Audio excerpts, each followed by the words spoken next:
पिछली बार कोरोना काल में पीएम फंड में करोड़ों रुपए जमा किया गया।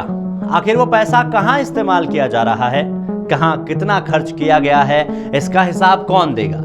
और अगर वाकई में इतना पैसा खर्च हुआ है तो फिर वो नजर क्यों नहीं आ रहा? नमस्कार, शुभ 24 से मैं हूं राज शर्मा।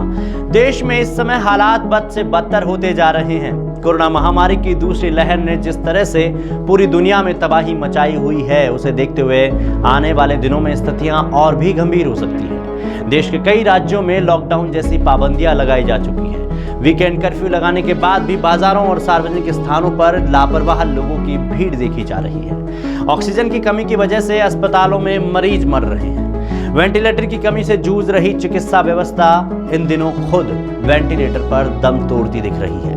मजदूरों ने इस बार लॉकडाउन से पहले ही गांवों की तरफ पलायन करना शुरू कर दिया है। भूख, प्यास और बेरोजगारी से लड़ रही जनता के मन में कई सवाल उठ रहे हैं। अस्पतालों में पर्याप्त मेडिकल सुविधाएं नहीं हैं। ऑक्सीजन सिलेंडरों की कालाबाजारी हो रही है। केंद्र सरकार ने इस मामले पर फिलहाल के लिए चुप्पी साध रखी है। भले ही बंगाल चुनाव में सरकार के पास खर्च करने के लिए खूब पैसा है, लेकिन बात जब देश की गरीब जनता की हो तो उस बारे में कोई नहीं सोच रहा। पीएम फंड में जमा पैसे को लेकर देश के प्रधानमंत्री ने अब तक कोई आदेश जारी नहीं किया। इसके अलावा पीएम ने लॉकडाउन पर स्पष्ट निर्णय न लेकर इसे राज्यों पर छोड़ दिया। इससे तो यही लगता है कि केंद्र सरकार इस बार राज्य सरकार के माथे पर लॉकडाउन का ठीकरा फोड़ना चाहती है।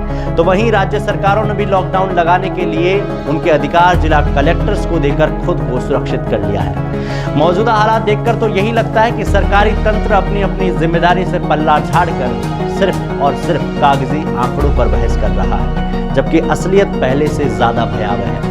अपने खून पसीने की कमाई को पीएम फंड में दान करके खुश होने वाले नागरिक को तो ये तक पता नहीं है आखिर वो पैसा गया कहां। इस समय लोगों की आर्थिक मदद की सबसे ज्यादा जरूरत है, लेकिन सरकार ने अब तक कोई राहत पैकेज जारी नहीं किया है। पिछली बार प्रधानमंत्री ने घोषणा की थी पीएम फंड में से 1000 करोड़ प्रवासी मजदूरों के लिए, 2000 करोड़ वेंटिलेटर्स खरीदने के लिए तथा 100 करोड़ कोरोना वैक्सीन विकसित करने के लिए खर्च किए जाएंगे।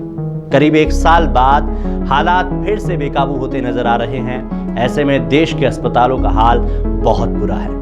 अगर 2000 करोड़ रुपए वेंटिलेटर खरीदने के लिए खर्च किए गए थे तो फिर वो महंगे वेंटिलेटर कहां लगे हैं? देश के कई अस्पतालों में वेंटिलेटर की कमी की वजह से मरीजों को भर्ती करने से मना कर दिया। आखिर वे कौन से अस्पताल हैं जहां पर सरकार ने पीएम फंड के करोड़ों रुपए खर्च किए हैं? ये सवाल हर उस इंसान के अंदर तीर की तरह चुभ रहा है जिसके परिजन इस समय अस्पतालों में जिंदगी और मौत की लड़ाई लड़ रहे हैं। सरकारों से हम यही अपील करते हैं कि इस नाजुक दौर में राजनीति से परे उठकर अपनी जिम्मेदारी समझते हुए आम आदमी के लिए जल्द से जल्द राहत पैकेज जारी करें।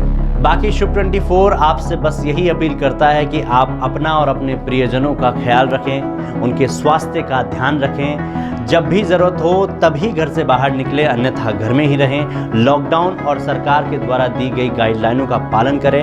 मास्क लगाएं, मास्क बिल्कुल ना उतारें। इसके अलावा सोशल डिस्टेंसिंग का पालन करते रहें। धन्यवाद।